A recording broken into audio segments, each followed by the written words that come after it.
The struggle for reproductive rights is inextricable from the struggle for LGBTQ plus rights and the struggle for human rights.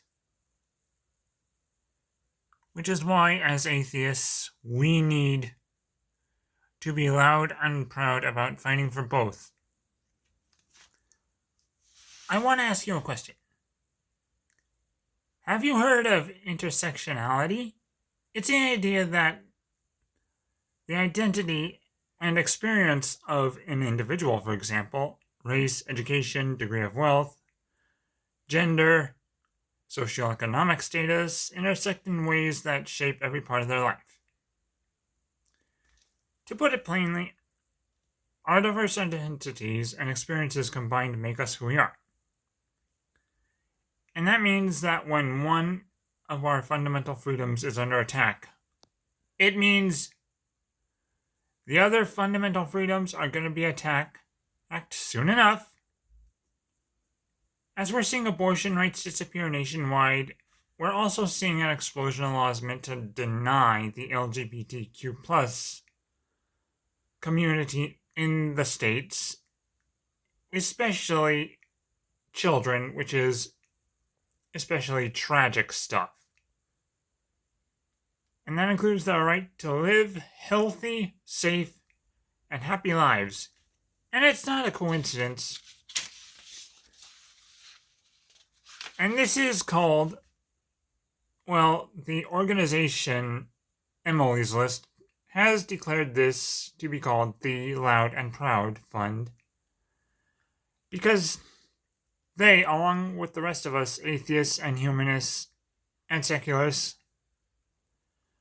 we will not back down, and we cannot back down.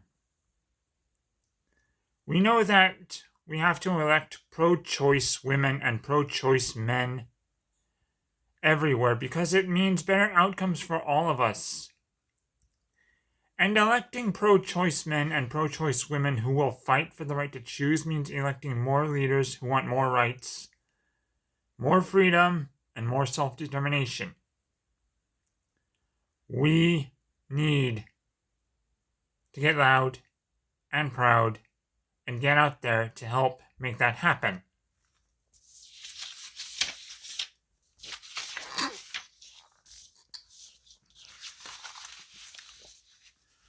Also in the past week, a Christian nationalist state lawmaker in Texas spread disinformation about us atheists, humanists, and secularists, and about religious liberty. On Tuesday of that week, Tuesday last week, the Texas State Senator Mays Middleton took to Twitter to defend State Bill 17 and State Bill 19. Now, what does that mean? Is that these two bills would allow teachers and administrators to force prayer on students. But then again, that's the religious right for you. Nothing new or surprising. To quote Senator Middleton, American atheists hate my bill putting prayer back in public schools. This legislation undoes decades of damage they have done in their lawsuits to take away sick religious liberties in schools, he wrote. But the reality is, he has it fucking backwards. Because he's not telling the truth. The reality is his bill harms religious liberties by letting school staff impose their personal religion on public schools. Be that religion Christianity, Judaism, Islam, Hinduism. It's harmful. For decades, the American Atheist Organization has been fighting to protect students' rights of freedom from and of religion. And thanks to that organization's founder, Madeleine Murray O'Hair, whose case was consolidated with the case Abington School District versus Shemp, the Supreme Court struck down mandatory teacher-led classroom prayer in 1963. But we knew that when they struck down Roe v. Wade, This was next on their hit list. Now, beforehand, Protestant teachers could force Jewish, atheist, Catholic, and students of minority religions to recite Protestant prayers. And beforehand, Jewish, Catholic, and Muslim teachers and students could force non-Jewish, non-Christian, non-Jewish, and atheist, and non-Muslim, and non-Christian students to recite Jewish or Islamic prayers as well. And thanks to that organization's 60 years of work, students today can choose to pray or not to pray in school, and teachers and administrators can't do fucking shit about it. Otherwise, they would run the risk of losing their jobs. But hey, if a teacher is of the religious right, what's the law to them? But yet apparently Senator Middleton wants to bring us back to a time when school staff violated students' and parents' rights every day. Typical of the religious right, though. This is not just wrong, it's pathetic. But it's the religious right, so it's predictable.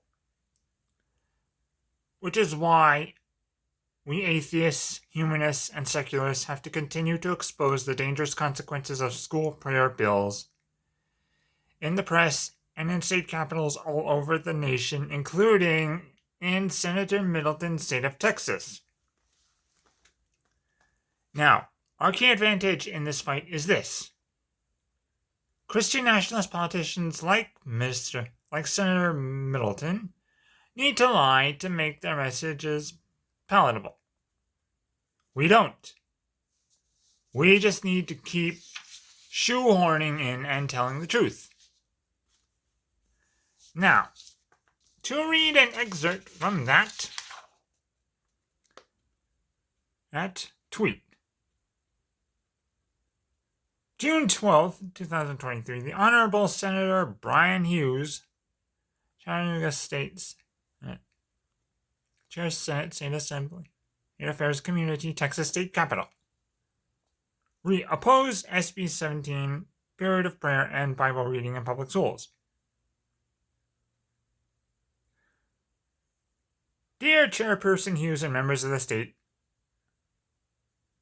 Senate Affairs Community, as a Texas resident, Texas State Director for American Atheists, and on behalf of its over 3,400 constituents in Texas, I write in opposition to SB17. SB17 would allow public schools to create policies allowing students and teachers to engage in government-sponsored prayer and Bible readings every school day.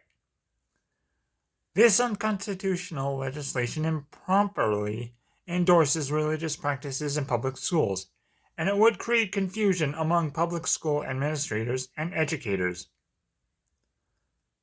put schools at risk for impunity, and result in religious coercion against Texas students and families. Therefore, we strongly urge you to oppose SB17.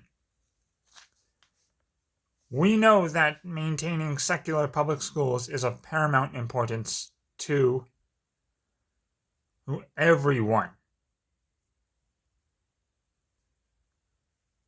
34,000 non-religious Americans shared their views on policy issues. More than 90% of them ranked keeping public schools secular as very important, which it is, making it the top issue to atheists like us.